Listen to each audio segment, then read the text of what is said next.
weekend is the weekend of PAX South, which nobody on this week's show will be in attendance for. So we've all decided to be panels that you won't see at PAX South because we won't see any of the panels at PAX South. So anyhow, I am your first chance to get a communicable disease from the Switch controller. Yeah, Joy-Cons. Joining me this week is 24 Hours of Mouth Moods. It's not going to be a panel because it's going to be the entire convention. And Serge tells you why you're doing coffee wrong. Okay, first.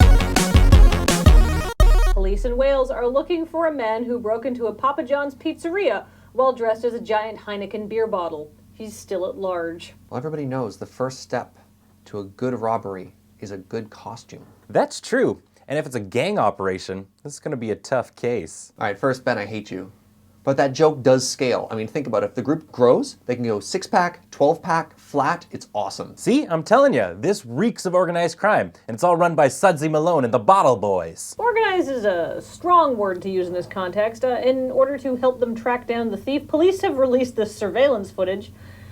As you can see, he's not so much like a career criminal as just really drunk. Well, yeah, he had to empty the bottle first before he hopped inside. I'm really disappointed. The simplest bandit costume involves covering your face. You just wear like regular clothing. This dude covered everything but his face. What a fail. He also stole 2 large pizzas from Papa John's. Like, come on. Yeah, the real money's in the dips. No, I like the way this guy thinks about stuff. You're new to the stealing game, you gotta set your goals low. You know, you don't even have a mask, don't worry about it. But next time, get a mask, aim higher. Maybe 2 pizzas, and a 2-liter of Coke. Whoa, you can get Coke at Papa John's? I've been going behind Pizza Hut this whole time.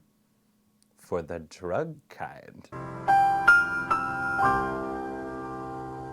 An Australian zookeeper is encouraging the public to go out and catch more deadly funnel web spiders as the Australian Reptile Park's supply of anti-venom is running low. It seems like it would accomplish the opposite goal. I see through your plan. You're just trying to become Spider-Man, aren't you? Serge, this is real life. You can't become Spider-Man. But according to Wikipedia, there's a 1 in 4 chance that you can become Corpse Man. Yeah, okay, Corpse Man. What are his powers? Why, they're numerous, unpleasant, and well documented. They include goosebumps, sweating, tingling around the mouth and tongue, twitching, vomiting, shortness of breath, agitation, confusion, writhing, grimacing, involuntary muscle spasms, intracranial pressure, and then death. That just sounds like a trip to the dentist. According to Dr. Tim Faulkner, who's the head of the Australian Reptile Park, catching a funnel web spider can be about as scary as going to the dentist. He says, catching venomous spiders is safe as long as precautions are followed. With an appropriate jar and a wooden spoon, you can just flick the spider in there. What the fuck, Australia? I hate spiders. If this was me going out to catch one, the wooden spoon would need to be an 80-foot pole, and the glass jar you're putting it into would be the Grand fucking Canyon. And then you fill it with lava because fuck spiders. I see what you're doing, Ben. You're trying to set yourself up to be a Spider-Man supervillain. Wait, is that what you're telling me not to be Spider-Man? Oh, man. You think you know a guy? Yes, it's me, 80-foot pole man. Beware of my gigantic hole.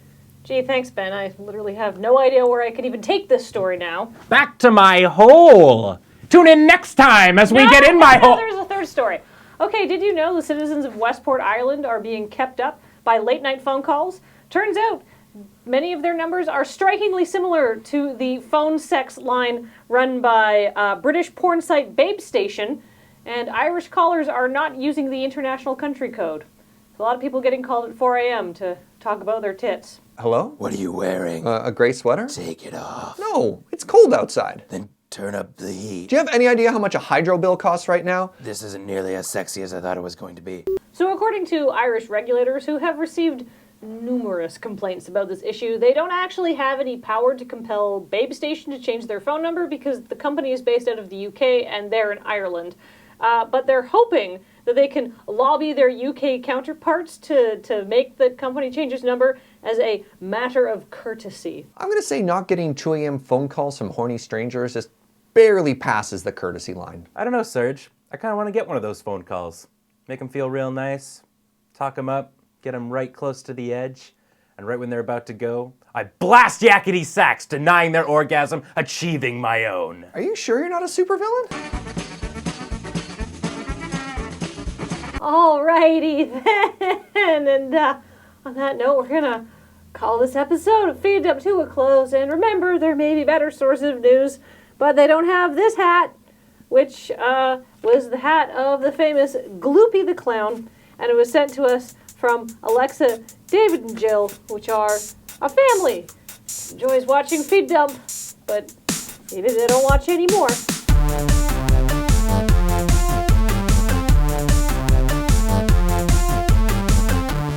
Put what on? Put it on! I'm really confused.